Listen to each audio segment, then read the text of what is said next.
जन्म में जन्म जन्म भगवान द्वारिकाधीश की जरूरत है तो इस जन्म में ठाकुर जी का दान कर दो। ओ ये बात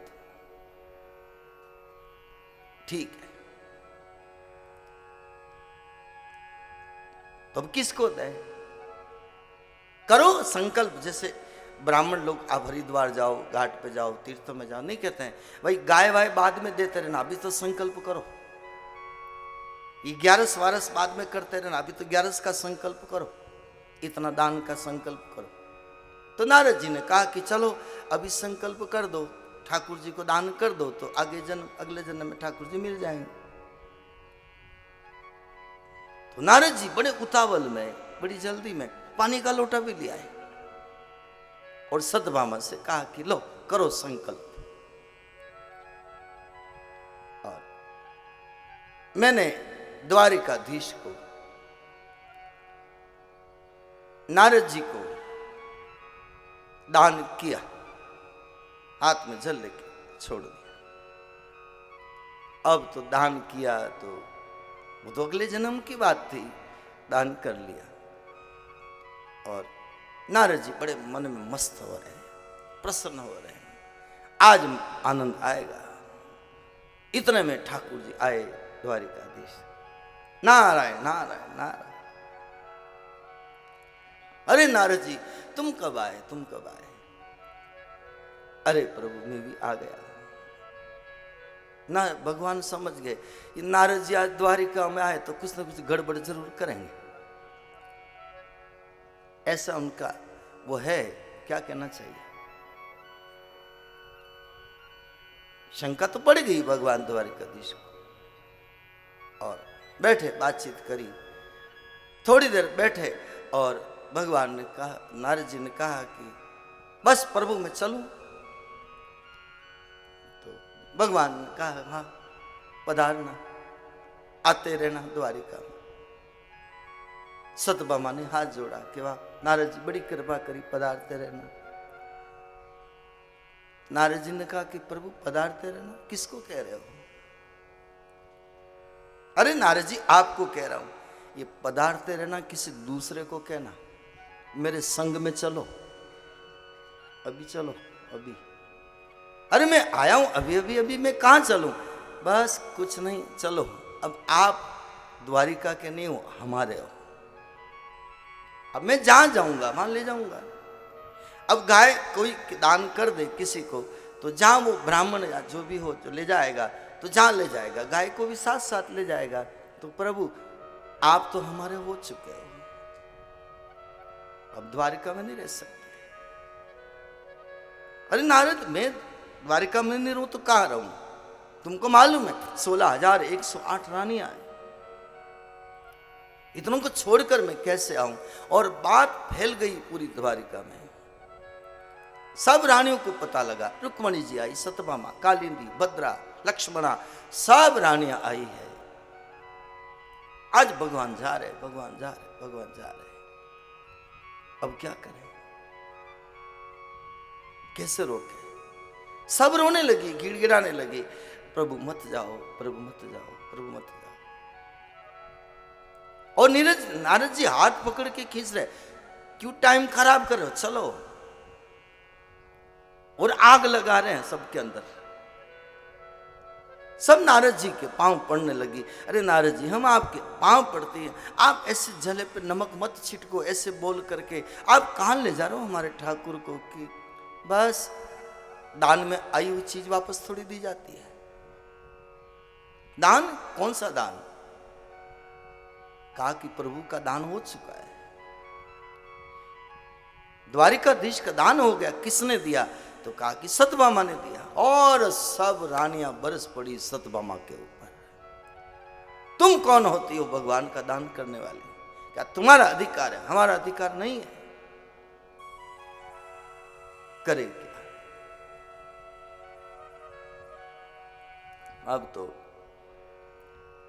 घबराई सत्यभामा जी, अब क्या करे, अब क्या करे? नारद जी ने कहा मैं छोड़ूंगा नहीं, चलो।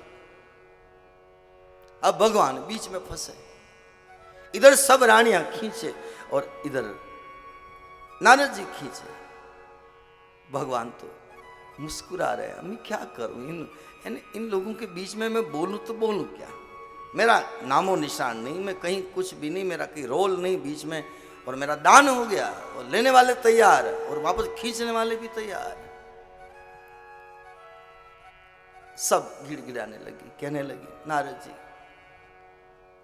कुछ करो, कुछ करो, हमारे प्रभु को मत ले जाओ, मत ले जाओ। तो इशारे इशारे में नारद जी और भगवान द्वारिकाधीश के इशारों में बात हो गई। नजर ने नजर से मुलाकात कर ली, रहे दोनों खामोश और बात कर ली, खामोशी में बात कर ली। ये तो भक्त और भगवान का मामला है। तो नारद जी उनकी भाषा को समझ गए। नारद जी ने कहा कि चलो तुम सब ऐसे विलाप कर रही हो, रो रही हो, इतना व्याकुल हो रही हो, भगवान को नहीं भेजना चाहते थे। एक काम करो, आप एक तरफ ठाकुर जी को रखो और उसके बराबर आप मुझे सोना दे दो, मैं लेके चला जाऊंगा। और फिर कहते हैं कि कथाएं बड़ी अद्भुत कथाएं, बड़ी विलक्षण कथाएं, जो भी हो, हरि अनंत, हरि कथा अनंता, जो भी हो। तो इतना आभूषण जेवर सब रखा, सब ने अपने उतार उतार के रखे। ये लो, ये लो, ये अंगूठियां लो, ये बाजूबंद लो, ये गले के हार लो, सब लो, हमारे प्रभु को मत ले जाओ। लेकिन तराजू रखती जाए, रखती जाए, रखती जाए, प्रभु का पलड़ा बराबरी ना हो। इतने में कोई रास्ता जब नहीं निकला, आखिर में अब क्या करें, अब क्या करें, अब तो कोई चारा नहीं, सब संपदा रख दी एक तरफ भगवान की, लेकिन तुलते नहीं। फिर तो कहते हैं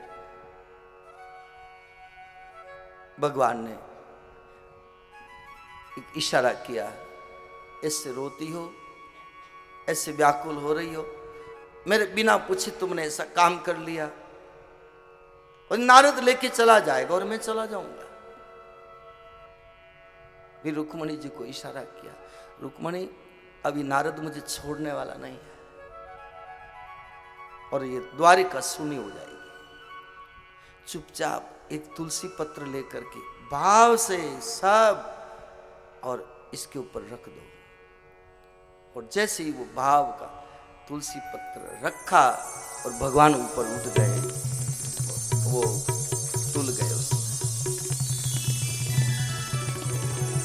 और जिसको हमारे यहाँ कहा गया तुलादान, तुलादान एक कथा मैंने ऐसी सुनी है, इसलिए कहा। तो भगवान तुल गए। अब डाकुर जी में जाओ तो बोडाना की पत्नी की नथ में भगवान तुल गए।